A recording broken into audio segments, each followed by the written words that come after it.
আমরা বিগত সময় রাজনৈতিক দলগুলো তারা সভা সমাবেশ করবে এবং মানুষের কল্যাণে আগামীতে কি কি করবে সে সমস্ত প্রতিশ্রুতি দিবে।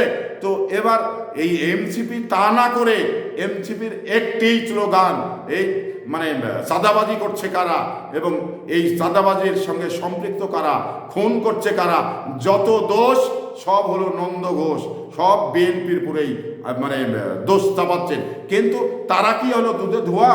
তো তারা যখন এই ছাত্র সমন্বয়কে যুদ্ধ সঙ্গে আন্দোলন করলো তখন তারা কি ছিল, এখন কি হয়েছে? তারা এই যে বিলাসবহুল গাড়িগুলো কোত্থেকে পাচ্ছেন, আর এই যে সারা বাংলাদেশে যে মানে প্রোগ্রামগুলো করছেন, এই টাকাগুলো তাদের কাছ থেকে কোত্থেকে আসছে? আমি তাদের বিষয়টি একটু বলতে চাই, কারণ মানে ওই যে নিজের দোষ না দেখে অন্যকে দোষী করা, এই হয়েছে এনসিপির মানে কাজ।